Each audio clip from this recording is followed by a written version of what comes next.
The folder slid across the table, stamped classified pages, scarred with thick black lines that strangled the truth before we could read it. Our mission was written in cold ink, not to destroy an enemy, but to clasp hands with one, a crime boss who fed on the city's veins. They called it stability, a word repeated in briefings. We knew it meant betrayal carved into orders. The night before insertion was suffocatingly quiet, the kind of silence where every breath sounds too loud inside your own mask.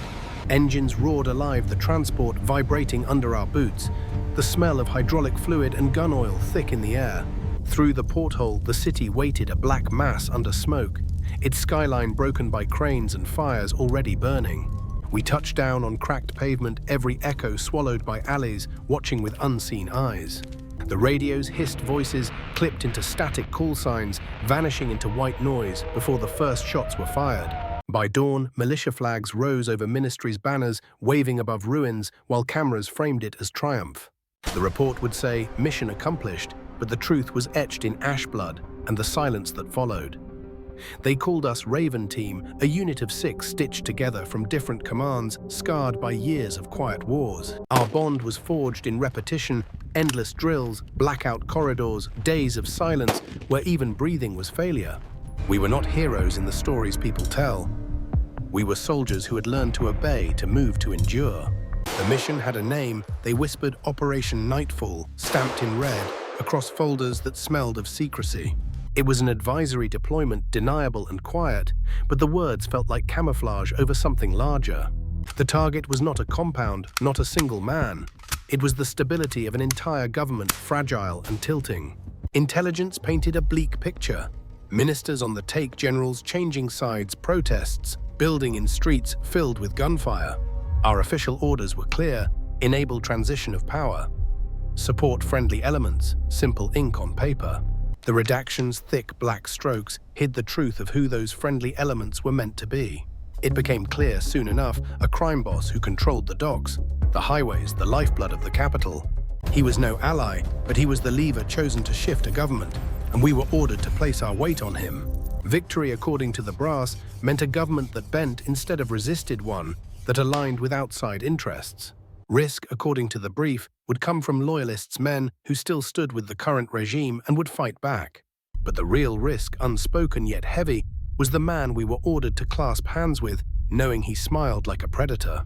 Our insertion route was traced on grainy satellite photos, a broken dockyard, on the edge of the city cranes, rusting into skeletons. Within Raven Team roles were unspoken, but absolute, a rhythm we carried without needing orders. Raven 1 was the quiet center whose nods carried more weight than written rank. Raven 2 double-checked gear with nervous precision, his silence masking the churn of worry beneath the surface.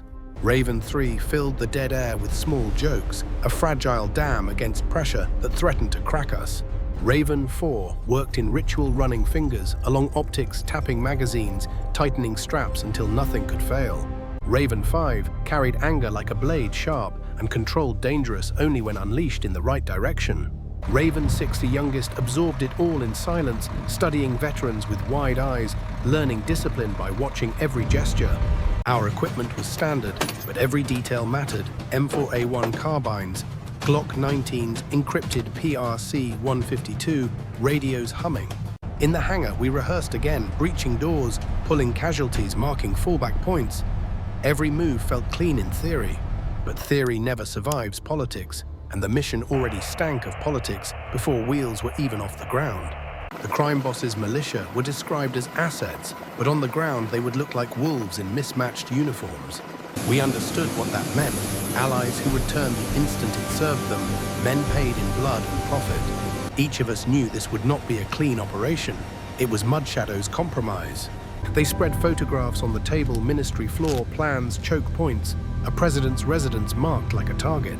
Every red circle on those maps was not just ink, it was the architecture of a coup. The unspoken objective was simple: weaken the regime, then step aside as the devil walked through the open door. On the reports, success would be reduced to sterile language lines of text no one would feel.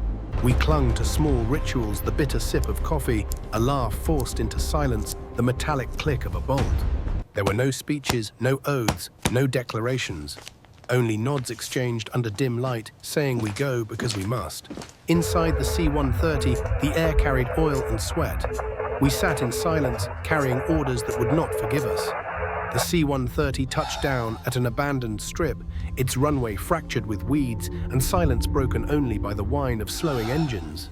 We stepped out into air thick with humidity and diesel fumes, the weight of our packs pressing harder than gravity. Ahead lay the dockyard, jagged silhouettes of cranes rusting cargo containers, shadows where enemies or allies could be hiding. Our boots struck oil-stained pavement, every step echoing as if the city itself was listening. Comms checks rattled in our ears, clipped voices of Raven 1 through Raven 6, confirming presence, confirming order. The first checkpoint was abandoned sandbags collapsed in rot watchtower windows, shattered like blind eyes. Yet the city watched us. Shapes lingered in alleys, eyes glinting behind broken glass, silent observers of our arrival. The militia rolled up late headlights off engines, coughing trucks, spilling men with rifles, and laughter too loud for war. Their uniforms were a patchwork, some in fatigues, some in jeans, all carrying AKs, as if they were part of their bodies. We were told they were assets. To us, they looked like hyenas circling meat. One man stepped forward, the crime boss's lieutenant teeth, gold handshake, limp eyes flicking like he was counting ways we might die. He led us to safe houses, buildings, long abandoned graffiti clawing across walls, windows smashed and curtains rotting. Inside tables were covered in maps of the city, arrows drawn in greasy ink circles, marking targets that weren't in our briefings. Streets had new names. Checkpoints shifted overnight. The city had changed while we were still in the air. Raven 2 hunched over the papers, his pencil scratching furiously, rewriting maps that were already obsolete. It was clear the intelligence we carried was compromised before the mission began. At night, we patrolled alleys that smelled of trash and gasoline, stray dogs scattering ahead, children staring from doorways. The civilians kept their distance, some lowering their eyes, some whispering, some vanishing the moment they saw our rifles. On cracked walls, posters of the president peeled under layers of red paint, eyes crossed out like warnings.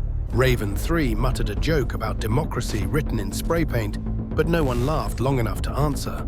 The militia showed us caches hidden in shipping containers, crates of rifles, RPGs, and belts of ammunition glistening with oil. Officially, none of this existed.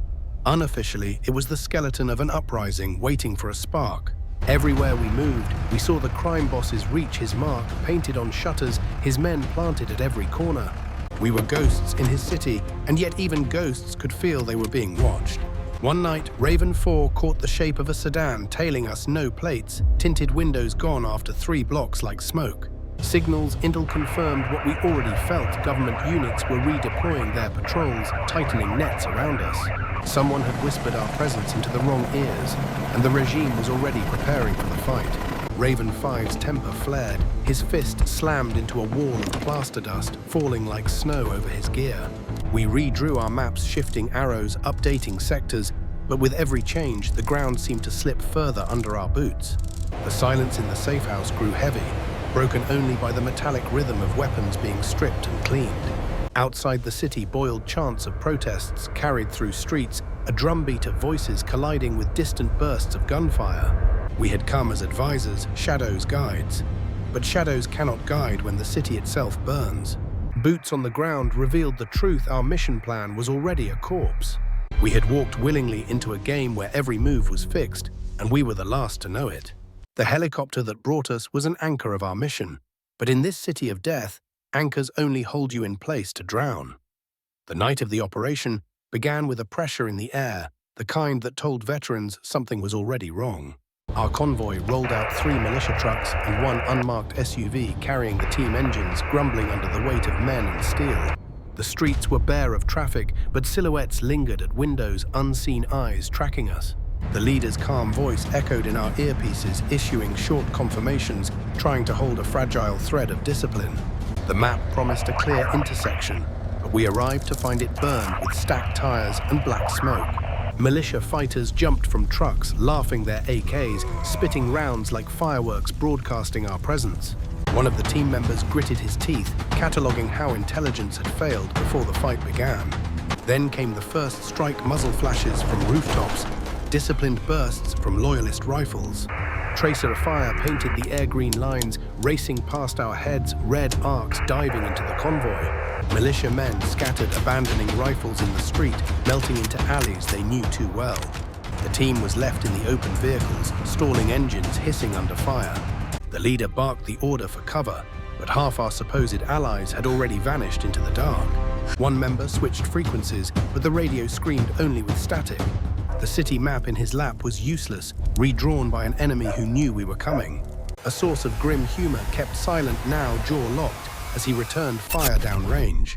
Another member's controlled bursts lit the alley, his optics catching shapes darting between rubble.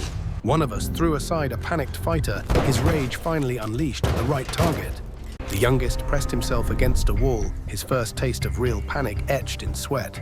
From the north, government vehicles advanced, sirens shrieking like war horns. The leader gave the signal, and we sprinted for the nearest alley bullets, cracking stone around us. Grenades thumped concussions bouncing off walls, smoke swallowing sight until the world narrowed. Inside the haze, figures moved rifles, raised the line between friend and foe, blurred. Inside the haze, figures moved rifles, raised were they? Militia returning or loyalists advancing? The line between friend and foe blurred, the trigger, rules based on a half-second glance at a silhouette. We fired into the fog every burst. An act of survival, muzzle flashes, strobing off corrugated steel, their light momentary against the all-consuming smoke. Power lines overhead snapped from stray fire sparks, showering onto rooftops, falling like molten rain onto our helmets, a final act of chaos from a city tearing itself apart. The lieutenant with gold teeth, the man who was our liaison and swore loyalty, was gone. His radio channel now silent, his men scattered like smoke. Every attempt to re-establish comms, failed encryption, useless against the weight of deliberate interference. It was a cold digital silence that cut deeper than a blade. A strained voice, one of our own, cut through the static command is dark. We're on our own. The words felt heavier than any gear on our backs. We pushed deeper into narrow alleys' walls, closing in graffiti smearing across crumbling bricks as we searched desperately for cover. The smell of diesel and burned rubber choked our lungs, sweat stinging eyes as we ran, gas masks stayed slung useless in the rush. Civilians emerged in the chaos, a family pressed against a doorway, their eyes wide silent, caught in a war they did not choose. A woman clutched her child so tight, her knuckles bled white, her gaze locking onto us with a mix of fear and cold accusation. A team member shouted a warning. Pointing skyward, a rifle barrel glinted from the rooftop, a tiny flash of steel that promised death. The shot came brick exploding inches from his skull dust and ceramic shards cutting his cheek. He stumbled but did not fall. We dragged him into cover to the street behind us, hammered by a storm of automatic fire rounds sparking against concrete. Every step forward felt like trudging through wet concrete. The city's weight pulling us deeper into its jaws, its streets no longer a path but a prison. Another team member's M4A1 jammed. He slammed it against the wall, fingers working by instinct, clearing the chamber blind with no time to spare. A third member kicked down the nearest door, shoving us inside a building that smelled of mold, urine, and rotting wood. We stacked on the stairwell, boots thudding against concrete rifles, sweeping corners, adrenaline flooding every vein. On the rooftop, the truth unfolded. Fires burned in 3 districts, militias running wild government units, tightening noose-like lines across boulevards. Below, civilians screamed, their lives shredded by crossfire, their homes collapsing into rubble. This was no operation, no mission. It was collapse, a coup, dissolving into blood and fire, a planned event spiraling out of control. We had been told we were in control, but standing above that burning city, it was clear we were pawns in someone else's game. Our leader stayed silent, his calm face illuminated by flames below his silence more commanding than any order. We were no longer fighting for victory. We were fighting for survival, for every second of breath we could steal from the night. And in that rooftop moment, every man in the team understood the truth. The mission had already died, killed by a betrayal written into our very orders. The city erupted before dawn, not with traffic, but with automatic fire that cracked like thunder. We were still on the rooftop when the first explosions shuddered through the skyline. Columns of smoke rose from the presidential compound, curling upward like black banners of surrender. Raven One's hand signal sent us moving down the stairwell, each step vibrating with detonations outside. On the streets, militia convoys swarmed trucks, with mounted machine guns, gunners, screaming triumph. Then he arrived the crime boss in an armored SUV, bodyguards spilling out around him. His presence made the truth undeniable. This was not partnership, it was obedience to a new ruler. Raven 2 swept the frequencies, intercepting frantic loyalist calls to regroup and hold the ministry. Raven 3 whispered into the net voice, "Ragged, we lit the fuse, and now everything burns." Militia fighters stormed ministries, kicking doors, dragging officials out. Documents fluttered into the sky. We were assigned to observe and advise, but we watched wolves devour the flock. Raven 4 spotted families caught in crossfires, mothers dragging children through alleys. Raven 5 snapped his rifle to shoulder fury in his eyes. Raven 1's sharp gesture froze him. The soundscape was merciless sirens, wailing mortars, whistling overhead glass raining down like knives. We moved through alleys choked in smoke, stepping over bodies half covered in debris. Every corner revealed betrayal. Men who had promised to shield us now barked orders at us. One militia squad forced us forward at gunpoint, their grins mocking, their laughter hollow. For Raven Team, the line between advisors and hostages had vanished. Raven 6's breathing rasped in the comms, betraying fear cracking through his discipline. At the central square, the coup reached its climax. Loyalist troops entrenched militia charging like tidal surges. Tracers laced the air in intersecting webs, RPGs arced overhead, folding the square into ruin. Our orders came not from command, but from the crime boss himself, his voice oily across the militia net. He instructed us to flank government defenders as if we were his private unit. Raven 2 muted the channel face pale disgust written in the lines around his eyes. Still, we advanced, drawn into the square, Raven 3 dragging a wounded fighter to cover. Raven 4's M4 barrel glowed from sustained fire smoke, trailing as he swapped magazines with blistered fingers. Raven 5 kicked open the door of an office tower, shoving us inside, glass shattering in bursts. Inside, dust rained from the ceiling, civilians pressed against walls, begging in whispers. One old man clasped Raven 6's arm, his eyes pleading for salvation we could not offer. We pushed upward, stairwell by stairwell, rifles aimed at corners, hearts hammering with each step. On the rooftop, the city revealed itself in horror fires in every district, militias waving flags. Below us, the crime boss's men planted their banner, cheering as if victory meant anything beyond blood. The government was collapsing, not through precision, but through brute force unleashed in chaos. We stood as witnesses, pawns who had opened the gates, realizing too late what had marched through. Raven 1 didn't speak. His silence was louder than any order, the weight of guilt heavy in the firelight. The sky glowed orange, with burning fuel ash falling like grey snow onto our helmets. The central square was reduced to a ruin, a landscape of smoke and flame, where soldiers and civilians lay tangled. We were not here as liberators. Over here, quickly! We were the unwilling midwives of a city's murder. At that breaking point, we all understood there was no mission left to salvage. The only objective now was survival and the knowledge that we had delivered the city into the devil's hands. The first rays of sunlight cut through the smoke, painting the ruined skyline in shades of orange and grey. The gunfire had gone quiet, but its echo lingered across the city like the memory of a storm. We advanced through streets, broken by shelling every step, crunching on shattered glass and twisted metal. The air was thick with smoke and dust, laced with the acrid bite of cordite and the sickly sweetness of bodies left uncollected. The one who always walked in front kept his rifle low, his silence heavier than any order. The man with the logbook forced himself to keep writing, graphite smearing across damp pages. The scarred one pressed a bloodied cloth against his cheek, his usual grin replaced by a grimace that looked permanent. The methodical one sat on a broken curb, unloading and reloading magazines by touch, clinging to ritual. The fighter who once burned with anger now moved as if hollow rage replaced by something colder, resignation. The youngest trailed behind, helmet tilted forward, eyes dulled by what he had seen, his face aged years in a single night. Ahead of us, the ministry building was a blackened husk, its flag trampled into the mud, militia banners rising in its place. From an armored vehicle stepped the crime boss, immaculate in new fatigues, his boots spotless as if untouched by war. He shook hands with foreign envoys under the flash of cameras, smiling against a backdrop of fire and ruin. We stood in shadow, our uniforms streaked with soot and ash, cropped out of every frame, erased in real time. On the radios, new voices filled the net militia units, claiming sectors, but no channel carried our names.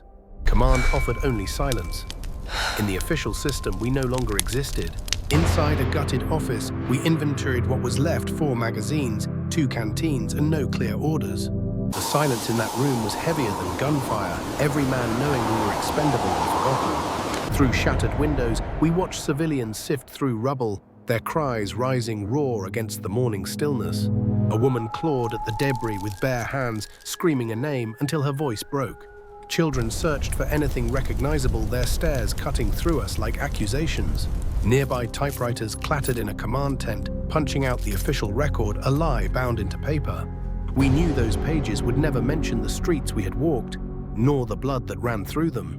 An order for extraction came, but without coordinates, without time, a promise that sounded more like a dismissal. The hours stretched on the sun, rising higher, while flies gathered thick over the fallen in the streets below. The logbook was finally closed, its cover bound with tape-sealing words no one would ever read. The wounded sat slumped against walls, helmets on their knees, whispering into the dust as if speaking to ghosts. Weapons were stripped and cleaned steel, clinking against stone in the silence. One man tore the insignia from his vest, dropped it into the dirt, and left it there without looking back. When the helicopter finally arrived, its blades churning the smoke, we boarded in silence, eyes fixed on the burning city below. The helicopter lifted away, its rotors fading, until only silence remained, leaving us with nothing but the weight of our packs. The forward base stretched before us, but no officers waited. No one acknowledged our return. A clerk in a stained uniform stepped forward with sealed envelopes, his hands shaking slightly. We signed the forms on a folding table, pens scratching against paper, already marked with stamps and warnings.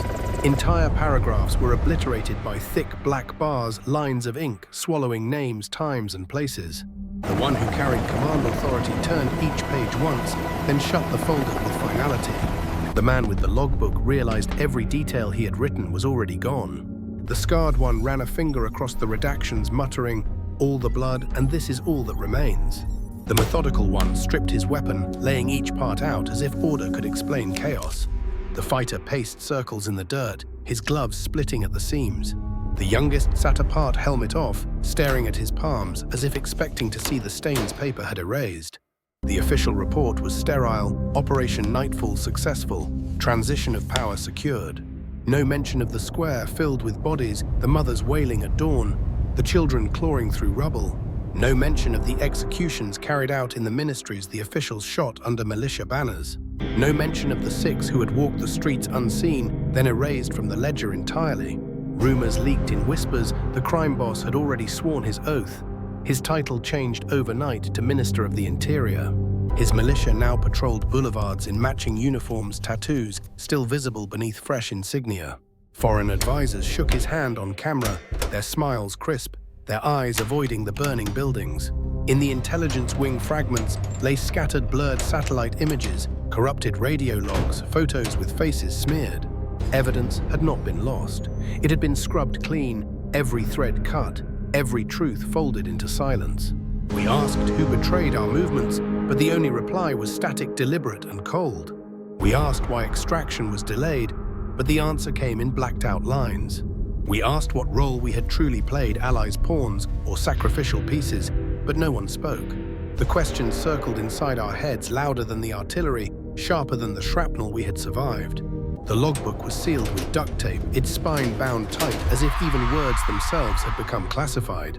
The scarred man spat into the dirt, saying nothing, his silence more bitter than his wound. The one who lived by ritual left his rifle uncleaned, for the first time his discipline finally broken. The fighter tore the insignia from his vest, threw it into the dust, and turned away.